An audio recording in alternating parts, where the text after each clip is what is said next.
కార్తీక మాసం ఆదివారం కార్తీక వన సమారాధన రాజమహేంద్రి ఇంటర్నేషనల్ స్కూల్లో ఏర్పాటు చేయడం జరిగింది. ప్రతి సంవత్సరం కూడా ఈ కార్తీక మాసంలో రాజమహేంద్రి ఇంటర్నేషనల్ స్కూల్లో కార్తీక వన సమారాధన ఏర్పాటు చేస్తున్నాం. ముఖ్యంగా ఏర్పాటు చేయడానికి కారణం ఏంటంటే, గతంలో మణికంఠ సప్లై అని ఒక ఆయన వైఎస్ఆర్ ఆయన కార్తీక మాసంలో ఉసిరి చెట్టు కింద భోజనాలు పెట్టి వాళ్ళ రిలేటివ్స్ని కొంతమంది ఇంపార్టెంట్ పర్సన్స్ని పిలిచేవాడు. నన్ను కూడా పిలిచేవాడు.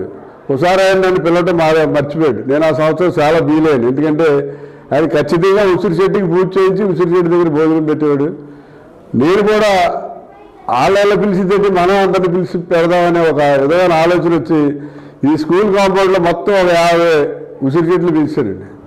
ఉసిరి చెట్టు కింద కార్తీక మాసంలో అందరికీ కూడా మన స్నేహితులకి, బంధువులకి, పత్రికా సోదరులకి, అలాగే టౌన్లో విఐపీస్కి పిలిచి ఇక్కడ ఉసిరి చెట్టు కింద భోజనం ఏర్పాట్లు చేస్తున్నాం. ఇది ప్రతి సంవత్సరం కూడా సక్సెస్ అవుతుంది. ఈ సంవత్సరం కూడా బాగా సక్సెస్ అయింది. ఎందుకంటే రామచంద్రారెడ్డి అని ఆప్స్మా స్టేట్ ప్రెసిడెంట్ అండి అతను. అలాగే ఎమ్మెల్సీ కడప ఆయన వచ్చారు. అలాగే అమర్నాథ్ రెడ్డి రాజంపేట ఎమ్మెల్యే ఆయన వచ్చారు. ఆదిరెడ్డి వాసు గారు, రాజమండ్రిలో రెడ్డి సంఘం వాళ్ళు, రెడ్డిల సంఘం వాళ్ళు, కాంగ్రెస్ పార్టీ వాళ్ళు, తెలుగుదేశం వాళ్ళు, వైసీపీ వాళ్ళు అందరూ పార్టీలకు అతీతంగా, కులాలకు అతీతంగా అన్ని కులాల వాళ్ళు అందరూ కూడా రావడం జరిగింది.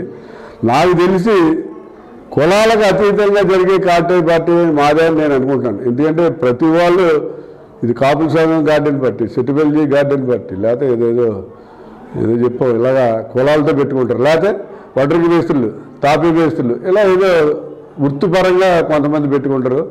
మాది అన్ని వృత్తులు, అన్ని కులాలు, కుల మతాలకు అతీతంగా, పార్టీలకు అతీతంగా మరి రాజమండ్రిలో జరిగే ఏకైక కార్తీక వనభోజనం మాదే అని నేను అనుకుంటున్నా. దానికి అందరూ కూడా వచ్చారు. అందరికీ కూడా హృదయపూర్వకమైనటువంటి ధన్యవాదాలు తెలియజేస్తున్నాం. ముఖ్యంగా పత్రికా సోదరులు మరి దూరమైనప్పటికీ కూడా ఓపికగా ఇక్కడ దాకా వచ్చినందుకు వారందరికీ కూడా హృదయపూర్వక ధన్యవాదాలు చేస్తాను. నాకు ఓపుకున్నంత వరకు కూడా ఈ కార్తీక వన సమారాధన అనేది ప్రతి సంవత్సరం కూడా ఉసిరి చెట్ల కింద భోజనం పెట్టాలని నా కోరిక కంటిన్యూ అవుతుంది. అలాగే రెండో కోరిక ఏంటంటే, సంక్రాంతి సంబరాలు అందరూ మర్చిపోయారండి. మన సంప్రదాయాలు, పద్ధతులు, అసలు సంక్రాంతికి ఏం జరుగుతుందో అని అందరూ మర్చిపోయారు. నేను మళ్ళీ అందరికీ గుర్తు చేయాలని, సంక్రాంతికి ఆస్ట్రేలియాలో, అమెరికాలో, కెనడాలో ఉన్న వాళ్ళు అందరూ కూడా బంధువులు వస్తారు. కానీ వాళ్ళకి ఎవరికి ఏది సంక్రాంతి అంటే ఏంటో తెలియదు. అక్కడ మున్సిపల్ కాలనీ గ్రౌండ్లో మా ఇంటి ఎదురుకుండా రాష్ట్రంలోనే బ్రహ్మాండంగా చేశారనే విధంగా గుర్ర పందాలు, ఎడ్ల బళ్ళు, తర్వాత ముగ్గుల పోటీలు, తర్వాత డాన్స్ బేబీ డ్యాన్సులు ఉంటేది మొత్తం టోటల్గా అన్నీ పెడతారు. ఆ గన్నికృష్ణ గారు అమ్మాయి వాళ్ళు కూడా అమెరికా నుంచి వచ్చి సిగరెట్ డంకులు పెట్టారని నేను వస్తానంటే గన్నికృష్ణ గారు వాళ్ళ అమ్మాయిని కూడా తీసుకొచ్చాను. ఎందుకంటే ఫారిన్ కంట్రీస్లో ఉన్న వాళ్ళు కూడా అక్కడ సంక్రాంతి అంటే ఏంటో అనేది చూడటానికి వస్తారు.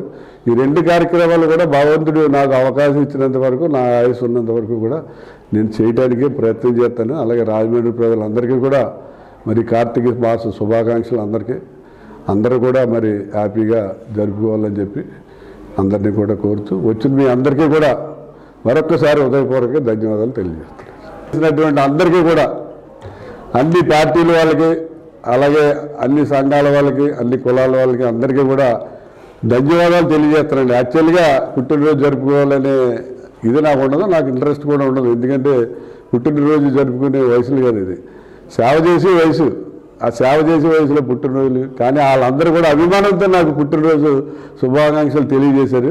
వారందరికీ కూడా హృదయపూర్వకంగా ధన్యవాదాలు తెలియజేస్తున్నాను.